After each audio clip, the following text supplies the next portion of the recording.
नमस्कार, स्वागत है सिलेक्शन गुरुजी ऑनलाइन यूट्यूब चैनल के कांस्टेबल ट्रेडमैन प्रैक्टिस सेशन जुनून बैच में और प्रीवियस क्वेश्चन के एनालिसिस के बेसिस पे तैयार आज के प्रैक्टिस सेशन बैच में मैं आपका पुनः हार्दिक स्वागत और अभिनंदन करता हूं।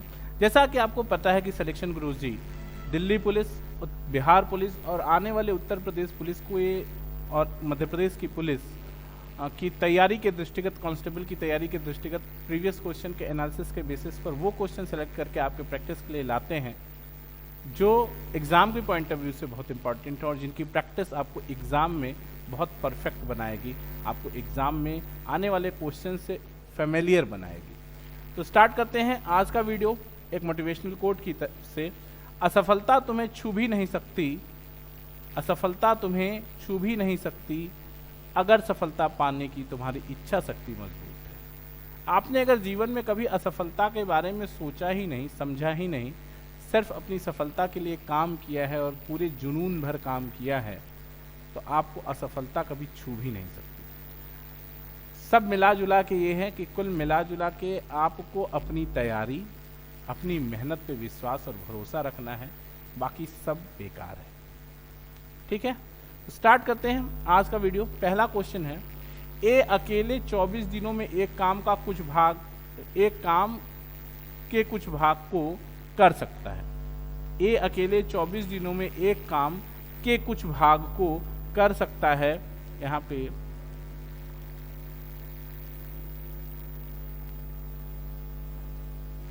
एक काम के कुछ भाग को कर सकता है और अकेला भी उतने ही काम को 18 दिन में कर सकता है। यदि वे एक साथ काम मिलकर करते हैं तो उतने ही काम के आधे हिस्से को पूरा करने में कितने दिनों तक आवश्यकता होगी या कितने दिनों की आवश्यकता होगी। ठीक है, बात क्लियर है। सिंपल सवाल है भाई, एकदम सिंपल सवाल, कंफ्यूज मत होइए। इतने उतने लग गया तो कहां चला जाएगा सवाल। सवाल बहुत सिंपल है कि ए अकेला 24 दिन में कोई काम करता है या किसी काम के कुछ हिस्से को 24 दिन में करता है। उतना ही काम जितना ए 24 दिन में कर रहा है, बी 18 दिन में कर देता है। तो उतने ही काम के आधे काम को जो ए और बी कर रहे थे अलग अलग, ए और बी मिलकर कितने दिन में कर देंगे, यही आपसे सिंपल पूछा जा रहा है। तो देखो दोस्त, कह रहे हैं कि एक काम को 24 दिन में और बी उतना ही काम 18 दिन में कर सकता है। तो 18, तो ये कितना हो जाएगा, इसका एलसीएम आ जाएगा आपको 72। ठीक, 72 हो जाएगा और 24 यहाँ 72, 18 चौक 72। ठीक, पूरा का एक दिन का इनका काम कितना हो गया, 7। और कह रहे हैं उसका आधा, मतलब ये दोनों मिलके 72 काम कर रहे थे, तो 72 काम का आधा यानी ए प्लस बी मिल के 36 काम कितने दिन में कर देंगे, यानी 36/7 यानी 5 सही 1/7 दिन में। ये आपका सी ऑप्शन करेक्ट हो गया। बात क्लियर है, सिंपल सा सवाल था। उतने ही काम यानी उतने ही काम को पूरा मान लो ना। देखो फिर से बता देता हूं, थोड़ा सा लैंग्वेज चेंज कर रहे हैं। टाइम एंड वर्क का सिंपल क्वेश्चन, थोड़ा सा लैंग्वेज चेंज घुमा रहे हैं आपको। इसमें घूमना नहीं है, इसको समझना है। क्या समझना है, ए 24 दिनों में एक काम के कुछ भाग को कर सकता है। कोई काम होगा उसका कुछ भाग 24 दिन में करता है। बी अकेला उतने ही काम को 18 दिन में करता है जितना ए कर रहा था। कुछ काम का जो कह रहे हैं ना, एक काम के कुछ भाग को ए 24 दिन में कर रहा है। ए एक काम के कुछ भाग को 24 दिन में कर रहा है। बी उतना ही काम, उतने का ही काम का मतलब जितना ए कर रहा है 18 दिन में करता है। बस, तो हम ये तो दिमाग में कंफ्यूज मत होइए। सवाल सीधा यही है कि ए एक काम को अकेले 24 दिन में कर देता है, बी 18 दिन में करता है, दोनों मिलके उसके आधे काम को कितने दिन में करेंगे। सिंपल सवाल है। ठीक, बढ़ते हैं आगे। अगला क्वेश्चन ध्यान दीजिएगा। कह रहे हैं कि 6 सेंटीमीटर त्रिज्या वाले एक गोले को 12 सेंटीमीटर त्रिज्या वाले एक बेलन में रखे हुए पानी में डाला जाता है। अगर गोले को पूरी तरह से पानी में डुबोया जाता है तो बेलन में जल का स्तर कितना बढ़ जाएगा। सिंपल सा सवाल है, समझने की कोशिश करना दोस्त। ठीक ना, पता है ना आर्किमिडीज का सिद्धांत, जब किसी वस्तु को द्रव में डुबोया जाता है तो जब वस्तु द्रव में पूरी डूब जाती है तो अपने आयतन के बराबर जल स्तर को ऊंचा करेगी। जैसे कह क्या रहे हैं आपसे, ये बेलन है गुरु, 6 सेंटीमीटर त्रिज्या वाले एक गोले को 12 सेंटीमीटर त्रिज्या वाले एक बेलन में रखे हुए पानी में, मान लीजिए यहां तक पानी था, पहले गोला डुबो दिया इसमें, तो पानी उठ के यहां तक आ जाएगा। ऑब्वियस सी बात है, गोला जितना आयतन होगा उतना आयतन का पानी ऊपर उठा देगा। तो बेलन के में ये जो पानी के जलस्तर में वृद्धि है वो कितनी है, तो कितना पानी उठेगा, उतना आयतन पानी उठेगा जितना आयतन गोले का है। और पानी उठेगा किस शेप में, बेलन के बर्तन में है, बेलन के शेप में है तो बेलन में उठेगा। तो उस बेलन उठे हुए पानी का आयतन होगा, बेलन है तो पाई r²h बराबर 4/3 पाई r³। अब r से कंफ्यूज मत होना, ये r बेलन का है और ये r मैं लिख ही दूं, नहीं तो कंफ्यूज हो जाओगे। कोई लोग r² को r³ से काट भी देंगे, इतना तेज, इतनी प्रतिभा के आप लोग धनी हैं, ये पता है मुझको। तो ये r बेलन हो गया और ये r क्या है, स्फेयर हो गया, गोले का हो गया। ठीक है, पाई तो भैया कॉमन है, पाई पाई से काट लो। r कह रहे हैं बेलन का है, तो बेलन कितना हो गया, 12 × 12। कितना पानी उठेगा, ये h है, बराबर 4/3 और पाई कितना है, इधर r कितना है, 6 × 6 × 6। अब देख लो बच्चा h क्या होगा, h बराबर होगा 4 × 6 × 6 × 6 बटा 3 × 12 × 12। 6 दूनी 12, 6 दूनी 12, 2 दूनी 4, 3 दूनी 6। कितना सेंटीमीटर, 2 सेंटीमीटर पानी ऊपर उठ जाएगा। सिंपल सवाल है ना, कर लोगे भाई, कहीं कोई दिक्कत तो है नहीं। ठीक, गोला अपने आयतन के बराबर पानी उठाएगा और पानी चूंकि बेलन में रखा है इसलिए बेलन के शेप में उठेगा, तो बेलन के आयतन से ही पानी का आयतन निर्धारित होगा। बेलन के शेप में जो जितना उठेगा, यानी बेलन के शेप में अगर पानी उठेगा तो कितना, कैसे उसका आयतन निकाल पाएंगे, बेलन के आयतन के फार्मूले से। ठीक, आगे बढ़ते हैं, अगला क्वेश्चन ध्यान दीजिएगा। अगला क्वेश्चन क्या कह रहे हैं, श्याम 36,000 रुपए के 2 मोबाइल फोन खरीदे। ध्यान देना जरा, श्याम ने 36,000 रुपए के 2 मोबाइल फोन खरीदे। एक मोबाइल को 50% लाभ पर बेच देते हैं और दूसरे मोबाइल को 25% हानि पर बेच देता है। अगर श्याम को समग्र लेन देन में ना कोई लाभ हुआ हो और ना कोई नुकसान हुआ हो तो दोनों मोबाइलों की लागत मूल्य के बीच का अंतर क्या है। सिंपल सवाल समझो, कुछ टेक्निकल लग रहा है क्या, कठिन सा, ऐसा कुछ नहीं है दोस्त, एकदम बिना पेन पेपर। देखो क्या होगा, मोबाइल मान लो एक ठो ए मोबाइल है, एक ठो बी मोबाइल है। मोबाइल का सवाल तो तुम लोग यार लगा ही सकते हो। कह रहे 50% लाभ पर बेचता है तो रिटर्न कितना पाएगा, 150%। और दूसरे को कह रहे 25% हानि पर बेच रहा है तो रिटर्न कितना पाएगा, 75%। ठीक, और दोनों को बेचने के बाद उसे पता चलता है कि ना प्रॉफिट हुआ ना लॉस हुआ, तो यानी 100 का 100 मिल गया। बस सिंपल, सवाल खत्म दोस्त। यहाँ पे कितना 50, यहाँ पे कितना 25, यानी ये 1:2 का अनुपात हो गया, 1:2 का अनुपात। यानी क्या कह रहे हैं, तो दोनों मोबाइल की लागत, तो यानी दोनों मिला के ए की लागत 1 है और बी की लागत 2 है, यानी 3 बराबर है, 3 बराबर 36,000 है। तो क्या है, तो दोनों के बीच का अंतर कितना है, अंतर दोनों के बीच में 1 है। तो 1 बराबर 36, 3 बराबर 36,000, तो अंतर 1 बराबर 12,000। दोनों की लागत में जो अंतर है वो कितने का है, 12,000 का। आपका डी ऑप्शन करेक्ट हो जाएगा। इस सवाल को दूसरे भी तरीके से लगा सकते हैं, हम परसेंटेज में जाके भी लगा सकते हैं, लेकिन वो बड़ा लंबा और टिपिकल कैलकुलेशन का कॉन्सेप्ट बन जाएगा, हम वहां पे बात नहीं करते, ऐसे सवाल को लगा लेते। फिर से समझ लेते हैं एक बार, जरूर मैं आपको इसको समझाने की कोशिश करूंगा कि अगर 50% का प्रॉफिट ले रहे हो दोस्त तो रिटर्न 150% पाओगे, और 25% का लॉस झेल रहे हो तो रिटर्न 75% पाओगे, और अगर मिला के कुल नो प्रॉफिट नो लॉस है तो रिटर्न 100 का 100 है, क्योंकि सीपी 100 है तभी तो 150 हो रहा है, सीपी 100 है।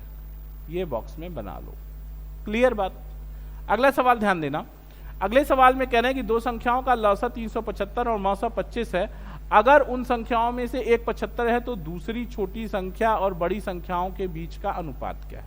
सिंपल सवाल है ना, क्या बचपन से पढ़ा है। पहली संख्या गुणित दूसरी संख्या बराबर एलसीएम गुणित एचसीएफ। कंप्लीट है। पहली संख्या क्या कह रहे हैं, एक संख्या 75 है, दूसरी निकालनी है, निकाल लेंगे। यहां पे कितना हो गया 375 गुणित 25 ये काट दोगे 4 एक 5 बार कटेगा, 25 25 125, यानी दूसरा नंबर कितना हो जाएगा 125। अब पहले का दूसरे से क्या अनुपात है, पहला कितना है 75, दूसरा है 125, 25 तिया 75, 25 25 125, 3 संबंधे 5, यानी डी ऑप्शन 3 संबंधे 5 करेक्ट है। यहां तक कोई तकलीफ तो है नहीं किसी को, यहां तक कोई तकलीफ हो तो बताओ भाई। ठीक है, आगे बढ़ते हैं। कमेंट सेक्शन में जरूर अपनी समस्या को लिखिए, बताइए, हमें फीडबैक दीजिए कि हम आपको और बेहतर कंटेंट और बेहतर आपके अंडरस्टैंडिंग लेवल तक जाके आपको किस तरह से बात को समझा सकते हैं। अदरवाइज नीचे हमारा नंबर भी फ्लैश कर रहा है, आप उस पर भी हमको कॉल कर सकते हैं और अपनी प्रॉब्लम्स को डिस्कस कर सकते हैं। अगर आपको चैनल अच्छा लग रहा है, मेथड्स अच्छे लग रहे हैं, तो चैनल को अधिक से अधिक सब्सक्राइब करवाइए, शेयर करिए, और अगर आप चैनल पे खुद नए हैं तो चैनल को सब्सक्राइब कर लीजिए। बढ़ते हैं आगे। अगला क्वेश्चन ध्यान दीजिएगा कि एक ट्रेन x किमी प्रति घंटा की गति से चलती हुई 120 मीटर और 280 मीटर लंबाई वाले, ध्यान से समझिएगा, एक ट्रेन x किमी प्रति घंटा, एक ट्रेन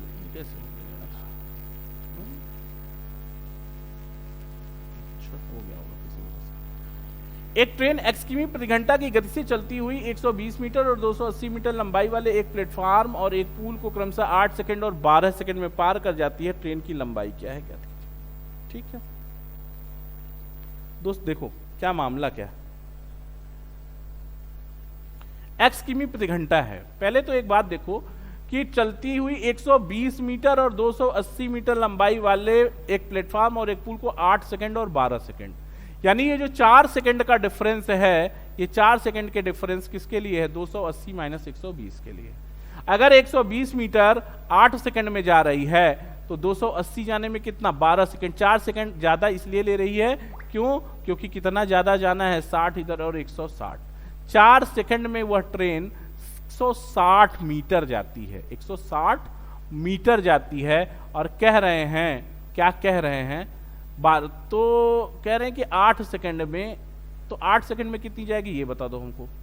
8 सेकंड में यह ट्रेन जाएगी 320 मीटर, 320 मीटर जाएगी। x किलोमीटर प्रति घंटा से कोई लेना देना नहीं, उसको टच ना करना, टच ना करना, नहीं तो तुम्हारा टाइम किल कर देगा। अब 8 सेकंड में 320 जा रही है और यहां 8 सेकंड में कितना लंबा पुल है, अरे सॉरी प्लेटफॉर्म है 120, इसी में से 120 घटा दें अगर हम, भाई 8 सेकंड में जो दूरी जा रही है वो क्या जा रही है, अपनी दूरी लंबाई, ट्रेन की लंबाई l और प्लस उस प्लेटफॉर्म की लंबाई p, और ये बराबर है कितना, ये बराबर आ गया आपके 320 के। कितना आ गया 320 के। और प्लेटफॉर्म सबको पता है कि 320 माइनस 120 है, तो ट्रेन की लंबाई, ट्रेन L लंबाई का है, तो ये कितना है 200 मीटर। बिना पेन पेपर का सवाल भी ये सॉल्व कर सकते थे। अब फिर से समझ लो, 4 सेकंड 120 मीटर जाने में ट्रेन भाई किसी पुल या प्लेटफॉर्म को पार करेगी तो अपनी लंबाई प्लस उस पुल या प्लेटफॉर्म की लंबाई के बराबर दूरी चलेगी, यानी चाहे वो प्लेटफॉर्म को पार करे चाहे पुल को पार करे, ट्रेन की लंबाई दोनों में कॉमन है। क्लियर बात। अब कह रहे हैं 120 मीटर लंबा प्लेटफॉर्म है उसको 8 सेकंड में, और 280 मीटर लंबा पुल है उसको 12 सेकंड में, यानी ये जो 4 सेकंड ज्यादा लग रहा है वो क्यों लग रहा है, क्योंकि वह जो प्लेटफॉर्म था 120 था, पुल 280 है, यानी दूरी कितनी बढ़ गई 160, यानी 4 सेकंड का टाइम बढ़ रहा है 160 मीटर की दूरी के मार्जिन के कारण। यानी 8 सेकंड में अगर आप बात करेंगे तो 320 मीटर जाएगी, कोई दिक्कत नहीं, 320 मीटर जाएगी, 320 मीटर जाएगी। अब 8 सेकंड बराबर हो जाएगा ट्रेन की लंबाई L प्लस प्लेटफॉर्म 320, तो ट्रेन L बराबर 320 माइनस 120 बराबर 200 मीटर। यहां तक कोई तकलीफ नहीं है, कर लोगे। अगला क्वेश्चन ध्यान देना, कह रहे हैं कि एक गांव की कुल आबादी C है, एक गांव की कुल आबादी C है, इसमें 40% महिलाएं हैं, ध्यान से समझना, 40% महिलाएं हैं। गांव में निरक्षर महिलाओं, गांव में निरक्षर महिलाओं की संख्या गांव में निरक्षर पुरुषों की संख्या के आधे के बराबर है, जो 4000 है। x, एक मिनट देखो बच्चा, ये जो है ना, एक मिनट पहले तो इसका कलर, थोड़ा कंफ्यूजन होगा आपको, इसलिए मैं इसको सही कर देता हूं। मैं सोच रहा था कि ये बेसिकली सी नहीं है, ये बेसिकली एक्स ही है, एक्स है। एक गांव की जनसंख्या, एक गांव की आबादी एक्स है, ठीक है, ध्यान दीजिएगा। एक गांव की आबादी एक्स है जिसमें 40% महिलाएं हैं। चलो ठीक है, मान लिया कोई गांव की जनसंख्या अगर एक्स है तो एक्स को हम मान लेते हैं 1 मिनट के लिए, मान लो कि एक्स क्या है, 100 है, एक्स बराबर 100 मान ले। अरे मान ले भाई, मान लो, तुम भी मान लो, एक्स बराबर 100। अब इसमें मेल फीमेल देख लो, फीमेल कितनी है 40% और मेल तब कितने हो जाएंगे 60%। 40% महिलाएं हैं तो 60 पुरुष। गांव में निरक्षर महिलाओं की संख्या गांव में निरक्षर पुरुषों की संख्या के आधे के बराबर है, जो 4000 है। गांव में निरक्षर महिलाएं गांव में निरक्षर पुरुषों की संख्या के आधे के बराबर है, जो 4000 है। यानी जो निरक्षर महिलाएं हैं, निरक्षर, उनकी संख्या कितनी है 4000। तो पुरुष कितने होंगे, कितने निरक्षर पुरुष होंगे, पुरुष निरक्षर होंगे 8000।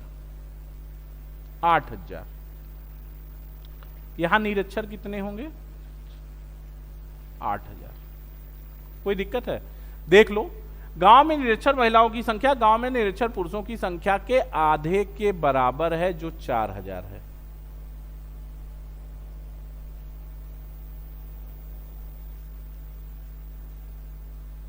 ठीक है, अगर गांव में साक्षर महिलाओं की संख्या 6000 है, ठीक है, तो x का मान पूछ रहे हैं। ध्यान से समझिएगा, कुछ छूट रहा है। एक गांव में कुल, कह रहे हैं कि गांव में निरक्षर महिलाओं की संख्या गांव में निरक्षर पुरुषों की संख्या के आधे के बराबर है, जो 4000 है। यानी पुरुषों की संख्या 4 है, निरक्षर पुरुषों के, हाँ ये छूट रहा है, निरक्षर पुरुषों की संख्या, ध्यान दीजिएगा, हाँ यही गड़बड़ हो रहा था। निरक्षर पुरुषों की संख्या 4000 है, जो कह रहा है ना, तो जो नजदीक वाले के लिए आता है, तो ये कितना है 4000 है। और निरक्षर महिलाओं की संख्या कितनी है दोस्त, निरक्षर महिलाओं की संख्या इसकी आधी है, यानी 2000 है। कितनी है 2000। कह रहे हैं अगर गांव में साक्षर महिलाएं, निरक्षर 2000, ध्यान से समझिएगा, निरक्षर 2000 और साक्षर 6000, टोटल 8000, टोटल 8000, टोटल हो जाएगा 8000। बात को समझ लो, टोटल भैया देख लो ना भैया, निरक्षर 2000 महिलाएं, साक्षर 6000 महिलाएं, तो टोटल महिला 8000, और ये 8000 बराबर कितना है 40% के। 40% अगर 8000 के बराबर है दोस्त, तो 100% यानी पूरी जनसंख्या x बराबर 100 बराबर 40 दूना 8 दूनी 16 4 20,000 हो जाएगा। आपका सी ऑप्शन करेक्ट हो जाएगा। सिंपल सा सवाल कर लोगे। अगला क्वेश्चन ध्यान दीजिए, कह रहे कि एक बर्तन में 36 संबंधे x के अनुपात में दूध और पानी है। अगर पानी की x मात्रा मिलाई जाती है तो अनुपात 9 संबंधे 4 हो जाता है। 9 संबंधे 4 हो जाता है। जैसा इसको क्लियर कर लीजिएगा, ये 9 संबंधे 4 है। एक मिनट,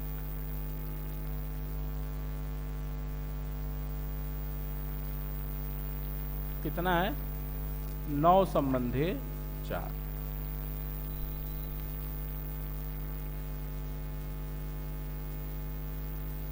अब ध्यान दीजिए, मिलाई जाती है तो अनुपात 9 संबंधे 4 हो जाता है। x का मान ज्ञात कीजिए। चलिए ठीक है, ले लेते हैं, क्या दिक्कत है, बहुत आसान सवाल है। एक बर्तन में मिल्क है और वाटर है।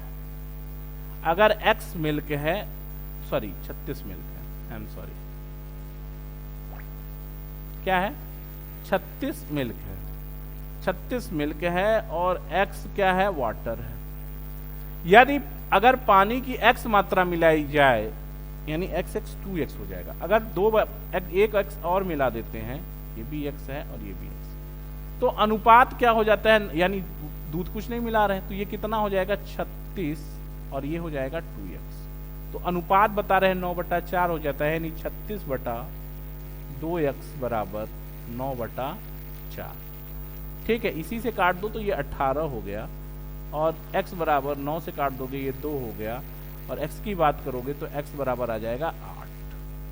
x बराबर 8 आ जाएगा। ठीक है, x कितना आ जाएगा 8 लीटर।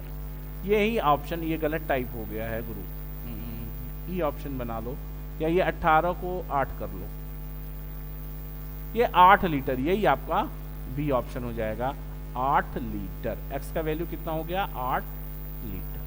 ठीक है, अगला क्वेश्चन ध्यान देना।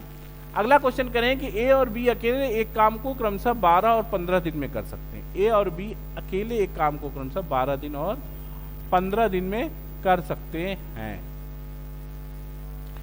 ए काम शुरू करता है और 6 दिन बाद बी भी काम को मिलकर समाप्त कर, और 6 दिन बाद बी भी काम को मिलकर समाप्त करने के लिए आ जाता है। काम पर बी ने वस्तुतः कितने दिन काम किया। ठीक है, ऐसे कर सकते हो, ये लाइन इसको कट ही कर दो, इसका कोई मतलब नहीं।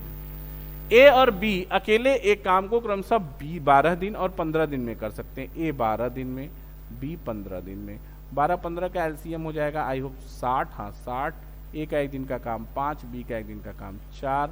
एक साथ काम शुरू करते हैं, एक साथ काम शुरू करते हैं और 6 दिन बाद एक काम शुरू करते हैं। ठीक है, काम शुरू हो गया।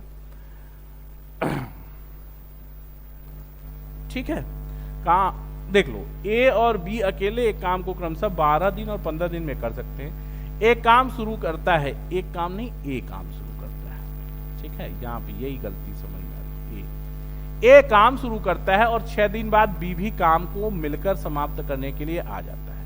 यानी 6 दिन तक तो ए ने काम किया, यानी कितना काम कर दिया 30 काम कर दिया। ए ने 30 काम निपटा दिया है दोस्त, तो शेष कितना बचा, इनका एक दिन का काम 9 होगा। शेष काम कितना बचा, शेष काम बचा 30 और एक दिन का काम 9, तो 9 त्रिक 27 सही 3/9, यानी 3 सही 1/3 दिन। यही आपका ऑप्शन ए सही हो जाएगा। ये थोड़ा सा उस तरह से टाइपिंग में आ जाता है, 3 होल 1/3 डेज। यही आपका आंसर है। 3 सही 1/3 दिन तक बी ने काम किया है। अगला क्वेश्चन ध्यान देना। अगला क्वेश्चन कह रहे हैं कि कुछ ईंट 20 सेंटीमीटर माप के क्षेत्र में रखी गई हैं। 20 सेंटीमीटर, 20 घन सेंटीमीटर, इसको सही कर लेते हैं।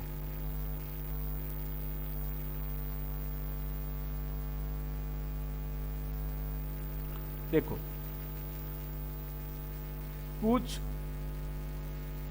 कुछ ईंट 20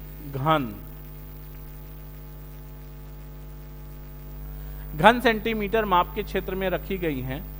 सेंटीमीटर नहीं है, 20 मीटर है गुरु। 1 मिनट, मैं करेक्शन ही कर देता हूं फाइनल।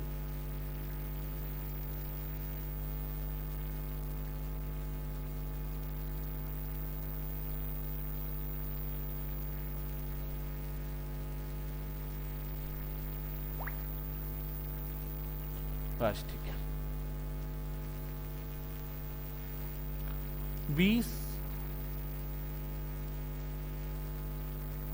20 घन मीटर माप के क्षेत्र में रखी जाती हैं। यदि प्रत्येक ईंट की लंबाई, चौड़ाई और ऊंचाई क्रमशः 12 सेंटीमीटर, 12.5 सेंटीमीटर और 8 सेंटीमीटर है, तो उस ढेर में ईंटों की संख्या कितनी है। बात को समझने की कोशिश करो दोस्त, क्या कहा जा रहा है आपसे। कह रहे हैं कि कुछ ईंट 20 घन मीटर माप के क्षेत्र में रखी गई हैं, यानी इतनी जगह 20 घन मीटर का जगह घेरती हैं। तो इसका मतलब है कि उस जगह का आयतन जहां ईंटें रखी गई हैं उसका आयतन 20 गुणित, अगर घन मीटर है तो सेंटीमीटर में बदलने के लिए 100 गुणित 100 गुणित 100, 3 ठो 100 से गुणा होगा, बटा ईंटों की संख्या बराबर एक ईंट की माप से भाग दे देंगे 12.5 और गुणित 8। बात को समझो, कोई ढेर है, मान लो ना ये कोई ढेर है। अब इसमें ईंट रखा हुआ है, ढेर सारा ईंट रखा हुआ, तो कह रहे हैं कि अगर इस पूरे जगह का आयतन जहां ईंट भरा पड़ा है उसका आयतन 20 घन मीटर यानी 20 गुणित 100 गुणित 100 गुणित 100 सेंटीमीटर घन सेंटीमीटर है और एक ईंट की माप 25 गुणित 12.5 गुणित 8 सेमी है, तो ईंटों की संख्या, तो पूरा जितने आयतन में ईंट रखी गई है उसमें एक ईंट का आयतन का भाग दे देंगे तो ईंटों की संख्या आ जाएगी। 12.5 गुणित 8 100 होता है, ये खत्म हो गया, 25 चौका 100 खत्म हो गया, 4 दूनी 8 हो गया और 8 के आगे 3 जीरो चिपक गया, 8000 ईंटों की संख्या हो गई बी ऑप्शन। सिंपल सवाल, ठीक है ना। थोड़ा धैर्यपूर्वक पढ़िए, आराम से पढ़िए, अभी समय है आपके पास, आराम से तैयारी करिए, रोज डेली के बेसिस पे प्रैक्टिस सेशन सॉल्व करिए और आप इसका आनंद तब पाएंगे जब 1 महीने 2 महीने आप जब तैयारी कर लेंगे ना तो आपका कॉन्फिडेंस लेवल 7वें आसमान पे होगा। ठीक है, आगे बढ़ते हैं। 10वां क्वेश्चन कह रहा है कि एक समचतुर्भुज का क्षेत्रफल 216 वर्ग सेंटीमीटर है या सेंटीमीटर स्क्वायर है। एक समचतुर्भुज का क्षेत्रफल क्या होता है आपको पता है? एक समचतुर्भुज का क्षेत्रफल होता है हाफ d1 d2 और ये दे रहे हैं 216 और इसमें एक विकर्ण की लंबाई 24 सेंटीमीटर है। ध्यान से समझना, 1/2 24 गुणित d2 बराबर 216 या d2 निकालोगे तो d2 मिल जाएगा आपको 18, 12 12 का 12 3 12 23 1 मिनट 12 का 12 9 और 12 8 96, ठीक, 18 मिल जाएगा। d2 कितना मिल जाएगा? d2 आपको मिल जाएगा 18। अब आप बात को समझने की कोशिश करो दोस्त। कह रहे हैं कि परिमाप क्या होगा, परिमाप क्या होगा ये समझ लो। देखो कोई समचतुर्भुज है वो इस तरह से बनता है, कॉन्सेप्ट समझ लो दोस्त। ये यहां से यहां तक है,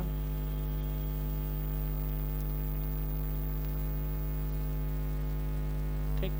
समचतुर्भुज के विकर्ण एक दूसरे को समद्विभाजित करते हैं। अगर एक विकर्ण पूरा 24 है तो आधा 12 होगा और एक पूरा 18 है तो ये 9 होगा। अब समकोण पर समद्विभाजित करते हैं, ये भी पक्का है। तो अगर ये समकोण वाला कोण वाली भुजाएं हैं, संलग्न भुजाएं, तो ये क्या हो जाएगा? कर्ण हो जाएगा एक तरह से।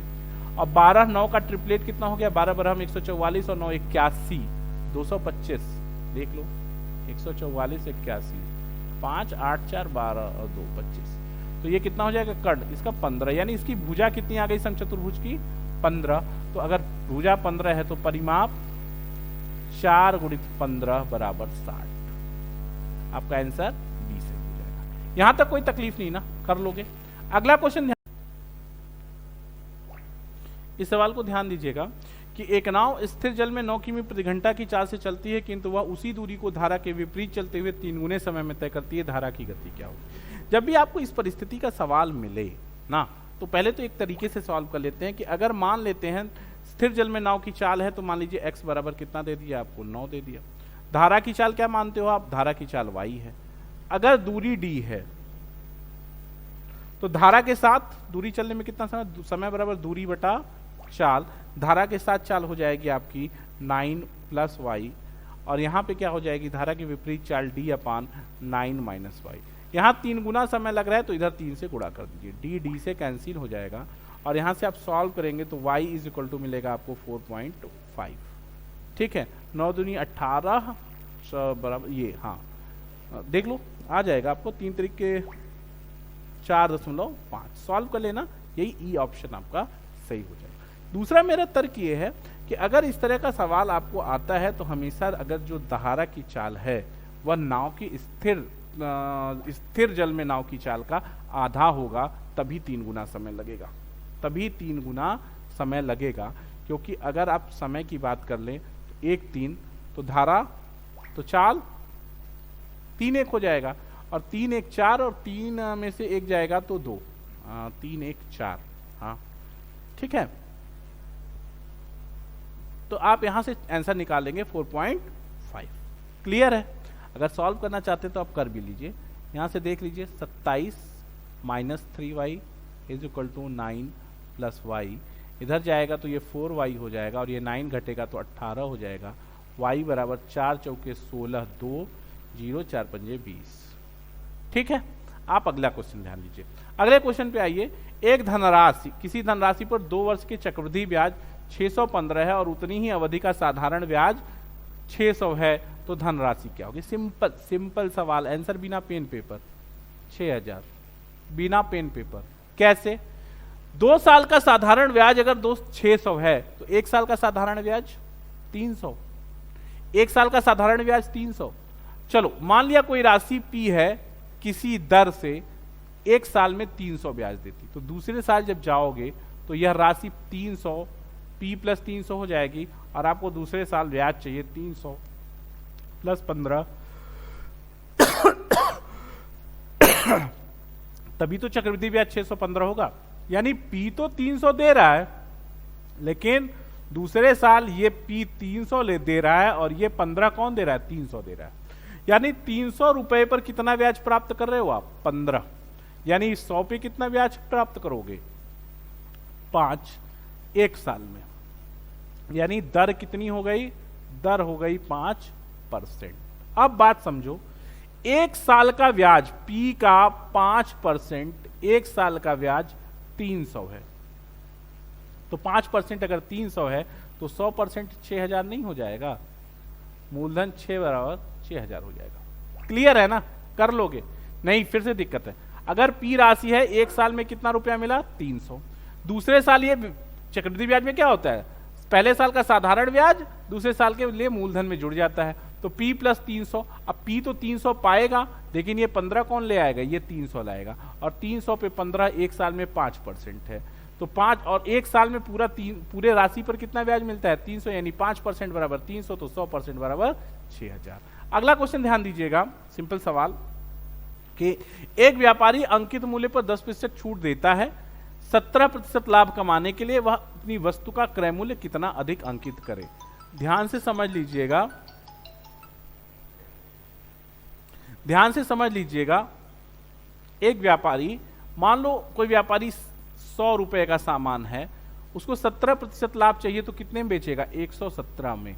लेकिन 10% छूट देकर 117 में बेचेगा, यानी MP 90% बराबर ये 117 है।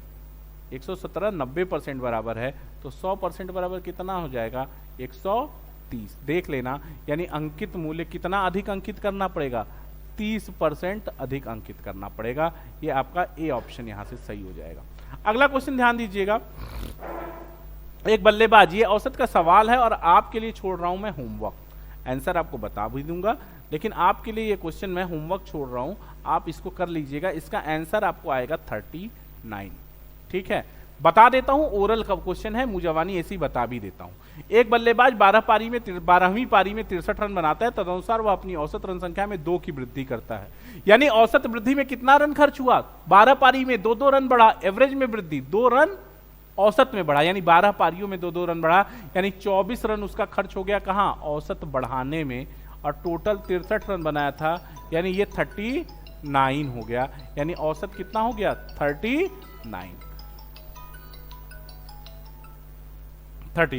अगला क्वेश्चन ध्यान दीजिएगा, कह रहे हैं कि 2 उम्मीदवारों के बीच चुनाव में एक उम्मीदवार कुल वैध मत का 55% मत प्राप्त करता है, 20% मत अवैध थे। यदि मतों की कुल संख्या 7500 थी तो दूसरे उम्मीदवार को कितने मत प्राप्त हुए? देख लो बच्चा, 7500 का कुल मत है, 7500 का कुल मत है, 7500 का कुल मत है, इसमें से 20% अवैध है, यानी 80% वैध हैं, 80% वैध हैं, और एक उम्मीदवार को 55% मिला है, तो दूसरे उम्मीदवार को कितना मिलेगा? 45%।